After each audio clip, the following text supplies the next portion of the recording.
Asante Mwangi. Please be seated. Thank you very much. Good afternoon, everybody. Let me first and foremost begin by apologizing because we were supposed to have been together yesterday. But as many of you will know, we had a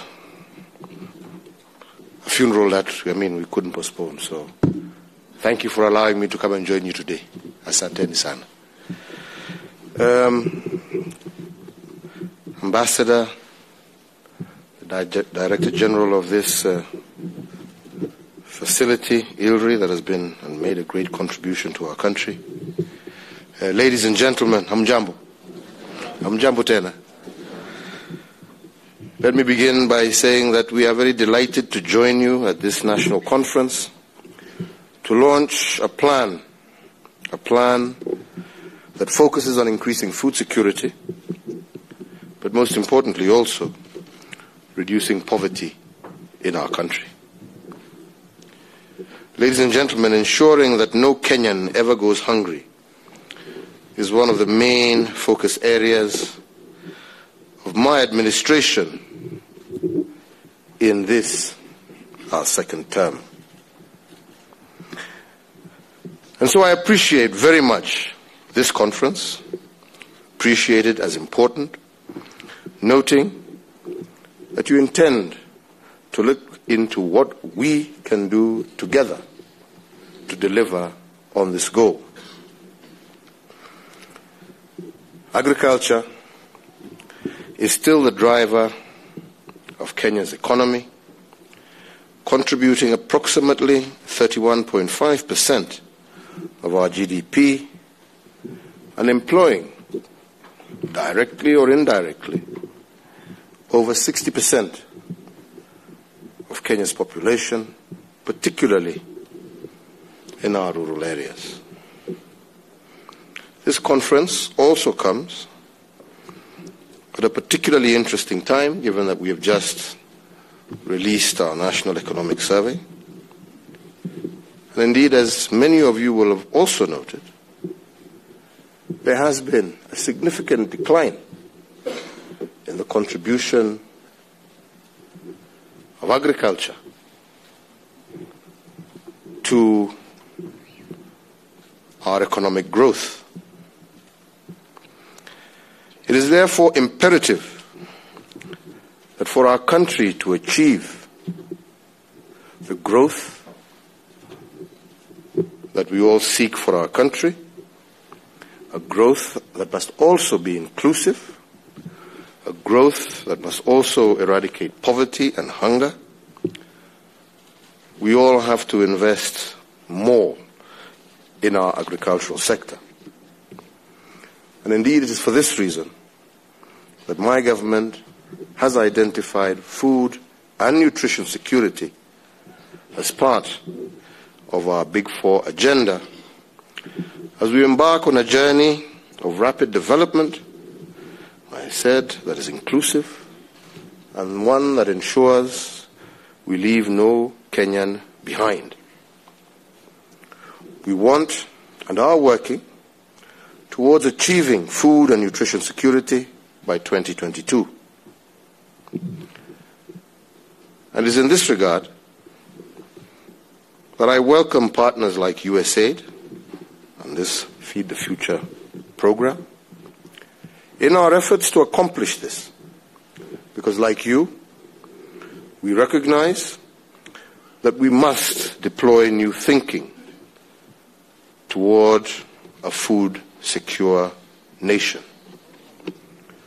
We must accept that rain-fed agriculture, and indeed some of the policies that we ourselves have driven as government, will not provide sufficient food for our country now and into the future.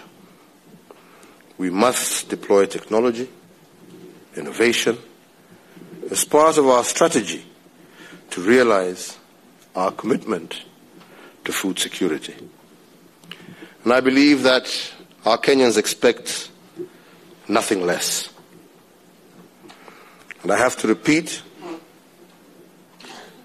that we expect together to deliver it by 2022. And this is no minor responsibility. We are looking to work with counties who really have been charged with the responsibility of agriculture and food security to deliver on this agenda. And we are looking to partner with our research institutions and our development partners in order to achieve our objective. So, ladies and gentlemen, to have any impact in the next 4 years, we must progress our thinking beyond our traditional issues of subsidies that, contrary to the intended objective, only benefit the rich instead of our small-scale farmers. We must rely more on scientific data to drive our policy interventions on input as well as our strategic food reserves. We most importantly have to empower our farmers with the information necessary to increase their output per acre, to reduce their unit cost of production, to reduce their post-harvest losses, and therefore significantly improve returns on their investment. This will not only help increase the earnings to our farmers, but it will also have a major impact on reducing the cost of food to especially our urban population.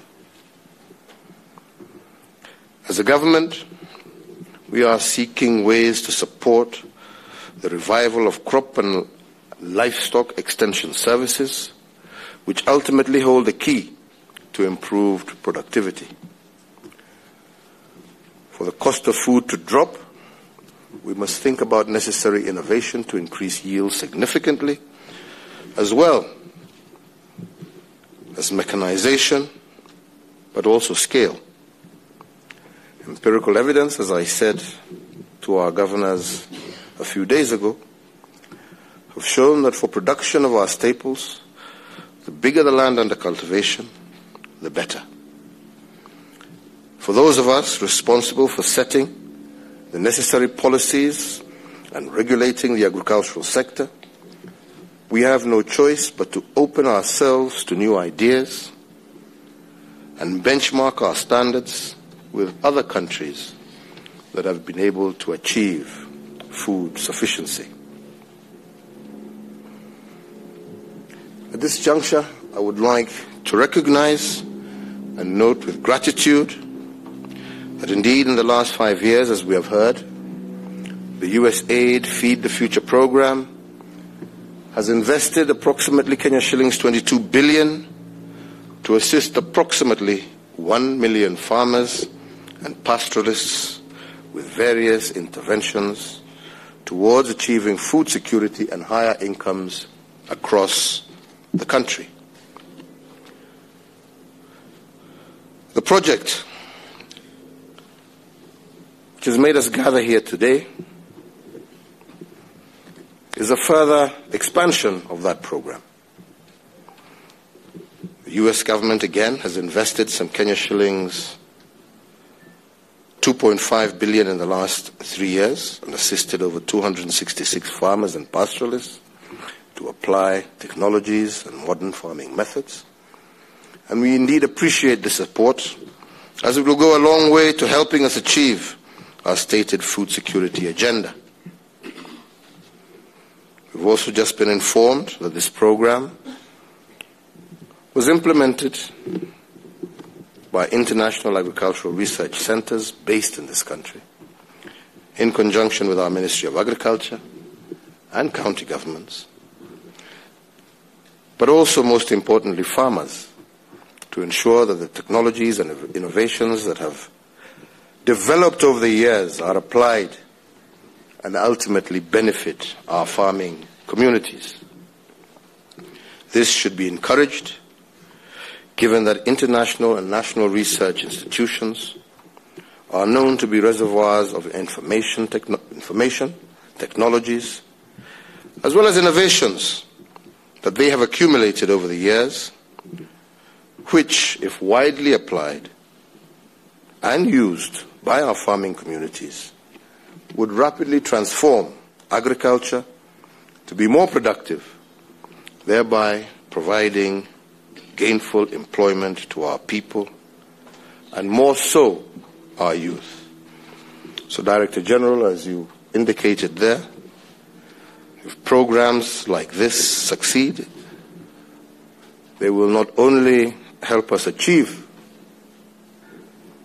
two, as you've mentioned, of our big four, which is food security and nutrition, as well as improved health, but it will also, through the value chain, help us create jobs in manufacturing, which is our third pillar.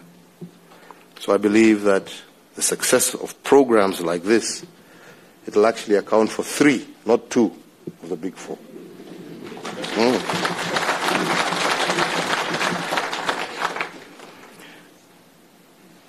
I would therefore wish to urge the international and, as I've said, national institutions to continue to work together. All of us would like to see these research institutions to be at the forefront of helping government contain emerging threats, as we have seen, which is the fall armyworm. And I therefore urge all of us to focus more and put more of our financial and human resources on delivery of technologies and innovations at farm level, which is the locus of agricultural transformation. Indeed, to hasten this, I expect that my Cabinet Secretary for Agriculture will put in place mechanisms to ensure that this happens in the shortest possible time, and I do hope that development partners will support us in this process.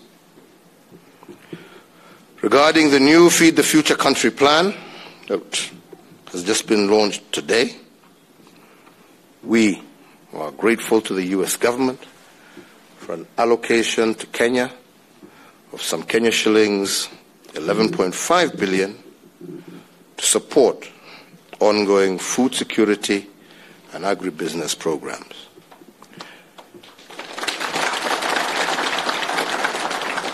I also wish to thank the U.S. government for choosing Kenya to be amongst the first countries that this program is being launched, and to state that they are also among the first development partners to come through with such support for my government's Big Four agenda.